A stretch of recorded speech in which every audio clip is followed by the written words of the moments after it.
Saudi আরবের আকাশে শনিবার পবিত্র শাওয়াল মাসের চাঁদ দেখা গেছে। ফলে সৌদি সহ মধ্যপ্রাচ্যের দেশগুলোতে রোববার উদযাপিত হবে পবিত্র ঈদ উল ফিতর।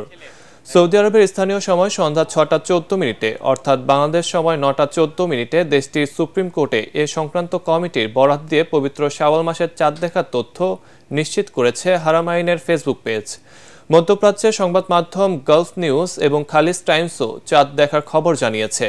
সৌদি আরবের সাথে মিল রেখে ইউরোপ ও আমেরিকায় বিভিন্ন দেশেও রোববার ঈদ উদযাপন করবেন ধর্মপ্রাণ মুসলমানরা। এজন্য নানা প্রস্তুতি নিয়েছে এসব দেশ। ঈদ উল ফিতরের নামাজের জন্য প্রস্তুত জাতীয় ঈদগাহ ময়দান। সুষ্ঠুভাবে ঈদ জামাত আয়োজনে সব ধরনের ব্যবস্থা ও নিরাপত্তা জোরদার করা হয়েছে বলে জানিয়েছে ঢাকা দক্ষিণ সিটি কর্পোরেশনের প্রশাসক শাহজাহান মিয়া। মাঠের চারপাশে লাগানো হয়েছে সিসি ক্যামেরা। তাৎক্ষণিকভাবে অসুস্থদের চিকিৎসায় খোলা হয়েছে 2টি স্বাস্থ্য কেন্দ্র। জাতীয় ঈদগাহে রাষ্ট্রপতি ও প্রধান উপদেষ্টা ঈদের নামাজ আদায় করবেন। 35,000 মুসল্লি ও ভিভিআইপি জোনে 250 মুসল্লি একসাথে নামাজ আদায় করতে পারবেন জাতীয় ঈদগাহে। এছাড়াও নারীদের জন্য থাকছে আলাদা ব্যবস্থা। জাতীয় ঈদগাহে ঈদের প্রধান জামাত অনুষ্ঠিত হবে সকাল 8:30টায়। তবে দুর্যোগপূর্ণ আবহাওয়া হলে সকাল 9টায় বাইতুল মোকাররম জাতীয় মসজিদে ঈদের প্রধান জামাত অনুষ্ঠিত হওয়ার কথা রয়েছে। সম্মানিত নাগরিকগণ, যারা ঈদের জামাতে এখানে আদায় করতে আসবেন, 2টো গেট দিয়ে তারা প্রবেশ করবেন এবং যারা ভিভিআইপি থাকবেন তাদের জন্য আলাদা গেট থাকবে, তারা আলাদা গেট দিয়ে এখানে প্রবেশ করবেন। এছাড়া মহিলাদের জন্য আমাদের সুব্যবস্থা আছে, তাদের জন্য পৃথক আমরা প্রবেশের ব্যবস্থা রেখেছি। সার্বিক নিরাপত্তা নিশ্চিত করতে পুলিশ, র্যাব এবং অন্যান্য আইনশৃঙ্খলা বাহিনীর মোতায়েন থাকবে। ওয়ালটন আবারও মিলিয়নিয়ার অফারে ওয়ালটন ফ্রিজ কিনে আপনিও হয়ে যেতে পারেন মিলিয়নিয়ার। লাখো মানুষের ঈদযাত্রায় মহাসড়কে বাড়তে শুরু করেছে যানবাহনের চাপ। কোনো ধরনের ভোগান্তি ছাড়াই বাড়ি ফিরছে ঘরমুখো মানুষ। শিডিউল মেনে ছাড়ছে ট্রেন। রাজধানীর গাবতলী, সায়দাবাদ, মহাখালী, গুলিস্তানে যানবাহনের চাপ থাকলেও মহাসড়কে কোথাও তেমন যানজট নেই। সদরঘাটেও অতিরিক্ত যাত্রী নিচ্ছে না লঞ্চ কর্তৃপক্ষ। ঈদযাত্রা নির্বিঘ্নে হওয়ায় যাত্রীদের চোখে মুখে আনন্দের ছাপ। আরও জানাচ্ছেন মাজারুল হক মুহাজ্জির। প্রিয়জনদের সাথে ঈদের আনন্দ উদযাপনে এবার বেশি ছুটির পাশাপাশি সড়কে মিলছে স্বস্তির সুবাস। সড়কে ঈদযাত্রার চিরচেনা সেই যানজট নেই ঘণ্টার পর ঘণ্টা রাস্তায় বসে থাকার ভোগান্তি। এ যেন ঈদের আগেই ঈদের আনন্দ জনমনে। যদিও রাজধানীর মহাখালী বাস টার্মিনালে সকাল থেকে যাত্রী উপস্থিতি ছিল চোখে পড়ার মতো। ভ্যাপসা গরমে ঢাকা, ময়মনসিংহ, টাঙ্গাইল রুটে এসি বাসের প্রতি ঝোঁক যাত্রীদের। কোনো দুর্নীতি দেখতেছি না, টিকিট লাইনে সুস্থভাবে কাটতেছে। এবার ছুটিটা বেশি, অনেক আগেই চলে গেছে, এই জন্য আমরা একটু লাস্টের দিকে আসছি, ভিড় কম এই জন্য। আগের তুলনায় এখন নন এসি গাড়ির মধ্যেও তেমন চাপ নেই। যাত্রা আসলে কষ্ট হলেও ভালো লাগে, যেটা কষ্ট করে ফ্যামিলিতে যাচ্ছি। রোজা রেখে রিল্যাক্সে যেতে পারছি, অনেকক্ষণ টাইম রাস্তায় ওয়েট করা লাগছে না। অন্যান্য বছরের তুলনায় এবারে চাপ অনেক কম, গাড়ির সংখ্যা বেশি, যাত্রী খুবই কম।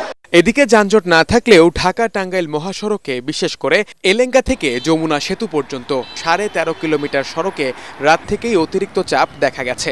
অন্যদিকে ঢাকা মাওয়া এক্সপ্রেসওয়েতে দূরপাল্লার যানবাহনের চাপ থাকলেও কোথাও কোনো যানজট বা বিড়ম্বনা পোহাতে হচ্ছে না যাত্রীদের।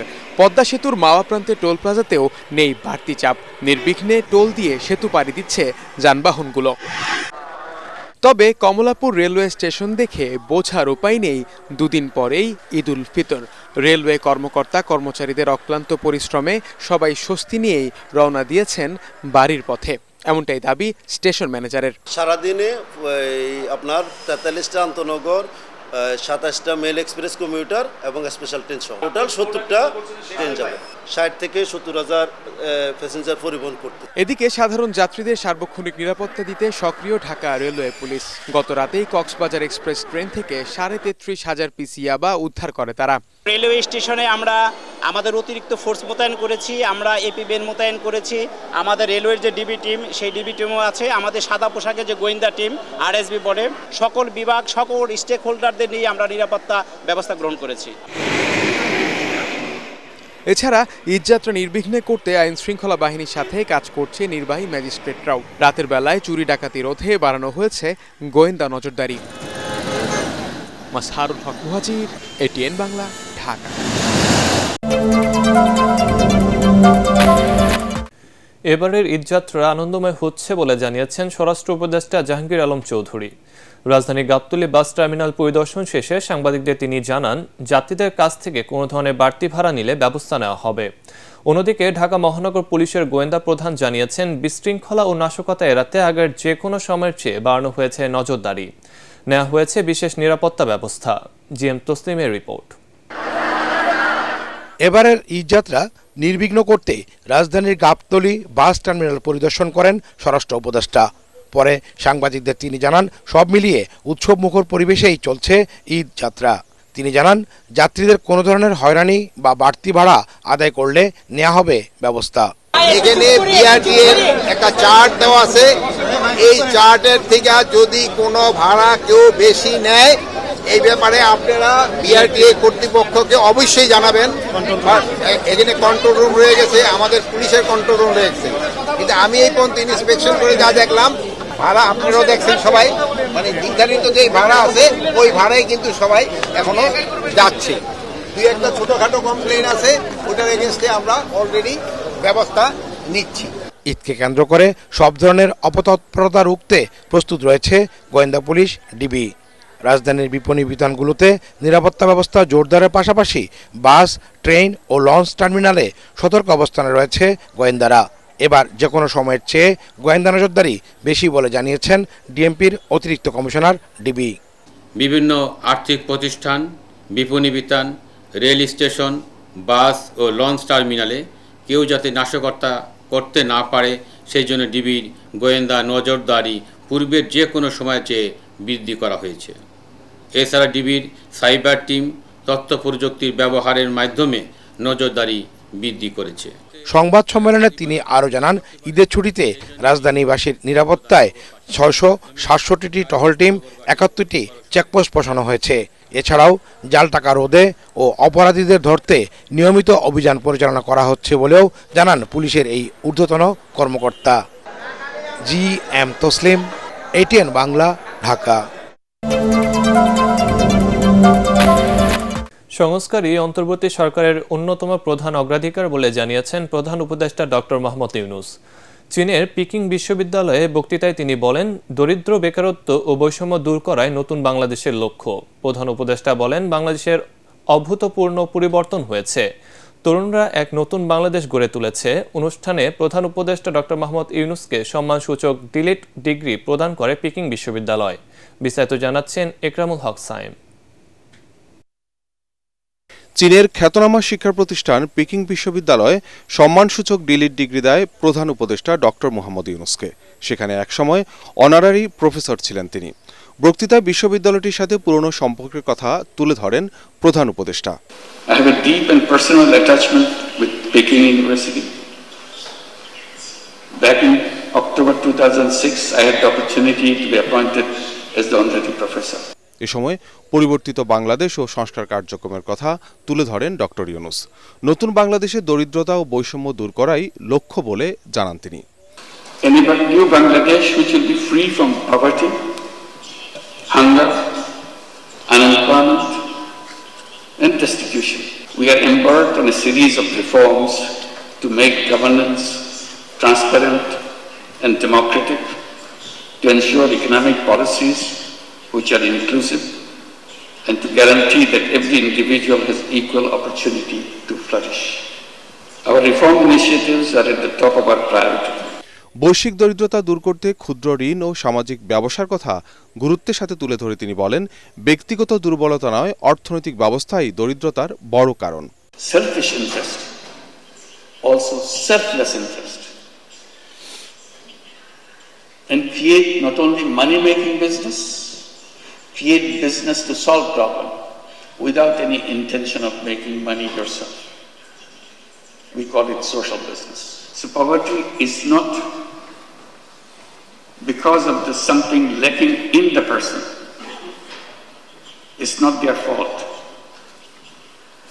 It's the fault of the system that we built for ourselves. That causes poverty. অনুষ্ঠানে নতুন সভ্যতা গড়তে তরুণদের সৃজনশীল ভূমিকা রাখার তাগিদ দেন ডক্টর মোহাম্মদ ইউনূস। ইকরামুল হক সায়েম, এটিএন বাংলা। এদিকে চীন সফর শেষে দেশে ফিরেছেন প্রধান উপদেষ্টা ডক্টর মোহাম্মদ ইউনূস। রাত ৮টার দিকে ডক্টর ইউনূস ও তার সফর সঙ্গীদের বহনকারী এয়ার চায়নার বিশেষ ফ্লাইটটি রাত ৮টা ৪ বেইজিং থেকে হযরত শাহজালাল আন্তর্জাতিক বিমানবন্দরে অবতরণ করে। সেখানে তাকে অভ্যর্থনা জানান সরকারি বেসরকারি ঊর্ধ্বতন কর্মকর্তারা। চীনের প্রধানমন্ত্রী শি জিনপিং এর আমন্ত্রণে গত ২৬ মার্চ ৪ দিনের সফরে বেইজিং গিয়েছিলেন ডক্টর ইউনূস। তার এই সফরে ঢাকা বেইজিং এর মধ্যে একটি চুক্তি ও ৮টি সমঝোতা স্মারক সই হয়।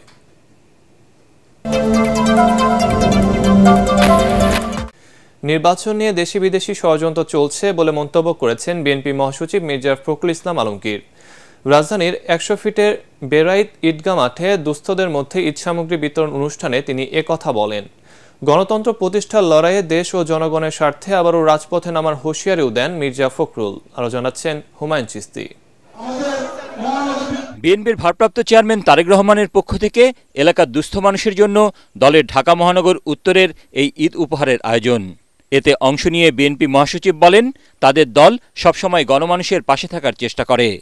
তার অভিযোগ, একটি চক্র দেশে নৈরাজ্য ও বিশৃঙ্খল পরিস্থিতি তৈরির চেষ্টা করছে। দল ও দেশের জনগণের স্বার্থে আঘাত এলে বিএনপি আবারও মাঠে নামবে বলে হুঁশিয়ারি দেন মির্জা ফখরুল।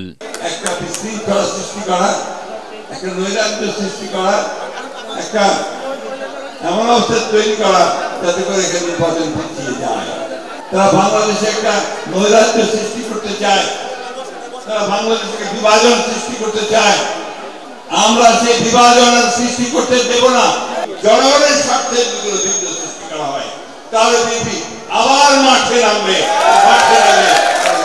আদায় করে নিতে যাবে। এ সময় তিনি বলেন, বিএনপি ভারত, পাকিস্তান, আমেরিকা বা ইংল্যান্ডের পক্ষে না, বিএনপি বাংলাদেশের পক্ষে।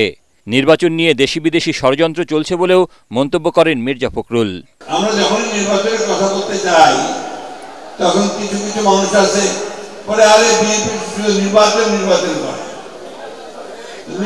নির্বাচনই তো করবো, কারণ সমস্ত সংগ্রাম তো আমাদের হচ্ছে নির্বাচনের জন্য। এই সরকার যে আছে এটাকে আমরা সমর্থন দিচ্ছি। কেন দিচ্ছি? আমরা চাই এই সরকার খুব দ্রুত আমাদেরকে প্রস্তুত থাকতে হবে। ষড়যন্ত্র হচ্ছে, চক্রান্ত হচ্ছে দেশে বিদেশে, আপনাদেরকে আবার আপনাদের ভোটের অধিকার থেকে বঞ্চিত করবার জন্য। ছাত্র জনতার সম্মিলিত প্রচেষ্টায় ভয়াবহ দানবের হাত থেকে দেশ মুক্তি পেয়েছে উল্লেখ করে দ্রুততম সময়ের মধ্যে নির্বাচন দেওয়ার আহ্বান জানান বিএনপি মহাসচিব। আবার মাঠে নামবে। হুমায়ুন চিস্তি, এটিএন বাংলা, ঢাকা।